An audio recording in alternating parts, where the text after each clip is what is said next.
And you said no, man. I'm gonna be real. You got this handed to you. You got Dana White privilege. Don't. Thanks, Dana. Hey, fight fans, and welcome to another video. Today, we'll cover some of the engaging events outside the Gladiator Arena. So subscribe to the channel, like the video, and enjoy the mix of fun and drama.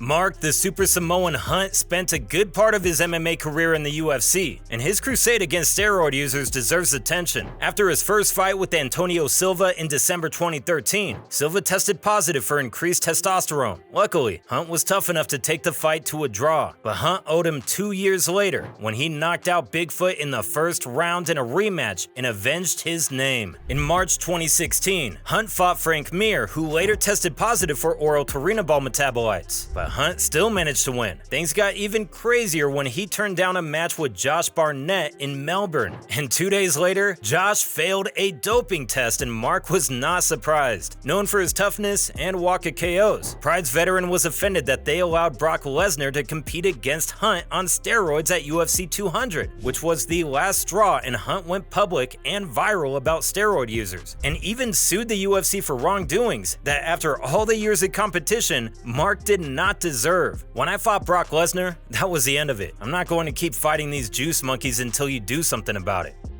Mario Yamasaki was born into a martial arts family in Brazil, and he himself is the owner of a black belt in Brazilian Jiu-Jitsu 5th Day, which we all know is an enormous success for any practitioner. However, Yamasaki can't boast the same success in his refereeing career. Mario is best known for flashing a heart shape with his hands every time Bruce Buffer introduces him, which probably insinuates that he will stop the match when the fighter's heart fails. Although he participated in over 400 matches, saw off many famous fighters, and is one of the UFC's first referees, or at least he was, Yamasaki has put a black cloud on his career due to his questionable refereeing. Mario tends to switch off in the middle of a fight, especially when he should be ending it. Still, he leaves the fighters to be warriors and get extra hits while unconscious before he waves it off. An entire series could be made about his slips. And Mario was criticized more than the most controversial fighters after 20 years of trial. The last bout he refereed was between Valentina Shevchenko and Priscilla Cachoeira, in a fight that was difficult to watch as Priscilla took too much unnecessary damage. Mario drew the ire of the general public as well as Dana White, who decided to remove him from the UFC. I think it's disgusting. I think it's disgusting. I think he's disgusting, and I never want to see him reffing ever again. Years later, Yamasaki came out and concluded their relationship with a line that only he could utter. "It's a cycle. I'd been there for 20 years. It's something that I love. It gave me joy. It gave me happiness. It gave me fame and money. I can't complain. They lost, not me." The controversial fighter, Rousimar Palhares, a leg lock specialist, managed to fight his way into the top 8 fighters. But the top 8 fighters that got suspended from the UFC because of his unsportsmanlike behavior, which was dangerous for the fighter's health and disrespectful, Rousimar will never perform under the UFC lights again. The notorious Brazilian has a history of submitting fighters with leg locks with no intention of letting go when they tap. In 2010, after a UFC victory over Tomas Derval, he received a 90-day suspension, and 3 years later, he repeated the same thing against Mike Pierce, which was enough for Dana White to cut him and ban him from future events. The second incident we've had with Palhares, where he had the lock and he didn't let it go. Finally, he let it go, but yeah, I'm gonna cut him too. However, karma works in wonderful ways, and it is only a matter of time before the punishment arrives. After competing in another organization from 2016 to 2022, Rousimar has lost 6 of his last 8 fights by knockout, because karma is a mirror.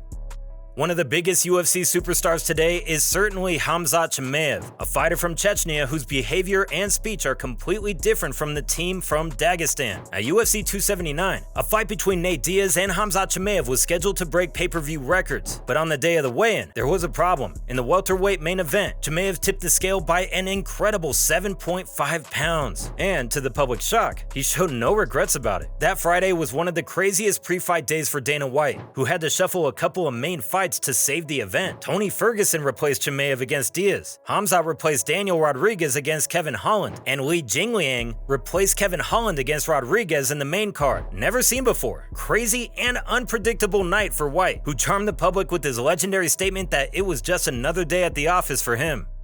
Still, the hot news is that Usman Nurmagomedov got caught with prohibited substances. Nurmagomedov was suspended for 6 months and fined $50,000. California Athletic Commission Executive Officer Andy Foster confirmed to ESPN he has withdrawn from Bellator's Grand Prix tournament but will not be stripped of the title. Also, his victory at Bellator 300 against Brent Primus was overturned to a no contest. Usman's manager, Abdelaziz, said Nurmagomedov had prescribed medication for the illness and that no anabolic steroids were involved, and it's in his interest to repeat the match with Primus and return to the tournament. A lot of people, including fighters, dared to comment on this scandal. Very bad timing of such news for a Dagestani champion. Cousin Khabib came out with the statement, "Every person must be responsible for his actions. It doesn't matter if it's Khabib, Nagorny, or Usman." And of course, Conor McGregor, who's always in the mood to stone Dagestanis. I am not one bit surprised upon hearing another of Nurmagomedov's team testing positive for steroids. Hypocrites of the highest order. Steroids are haram.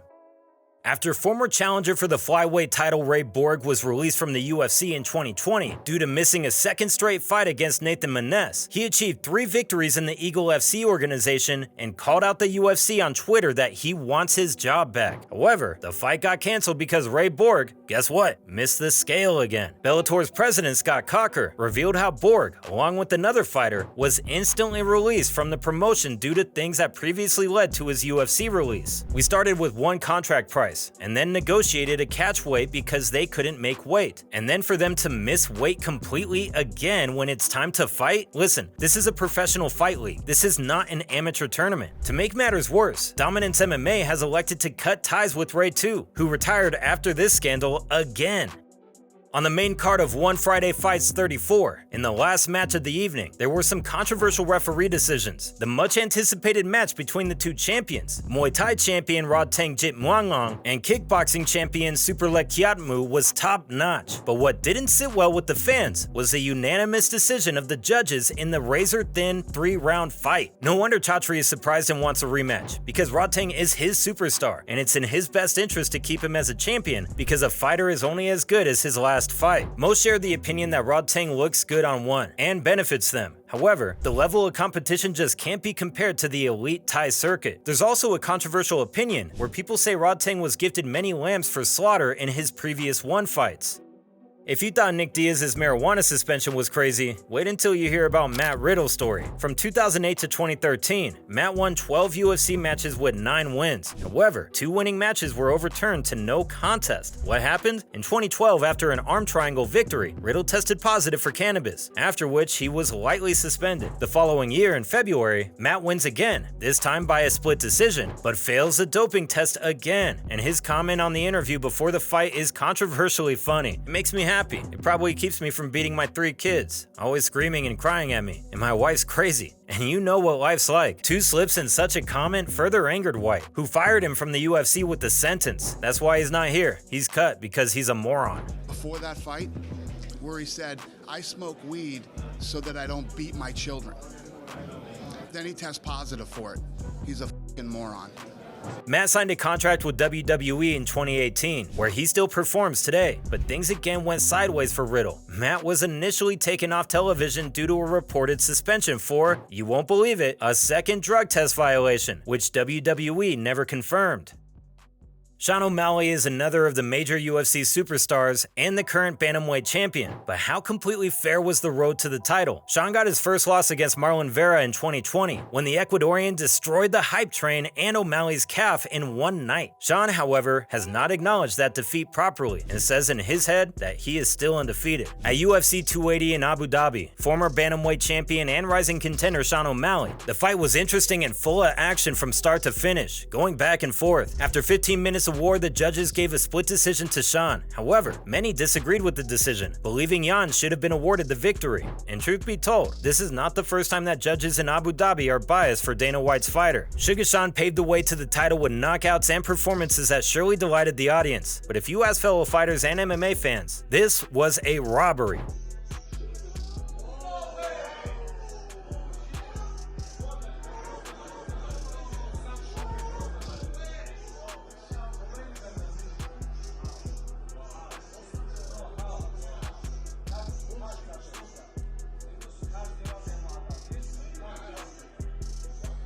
That's it for today. Subscribe to the channel and comment on which controversy is your favorite from the MMA world. And we'll see you in the next one. So turn on the notification bell to get notified ASAP. Peace.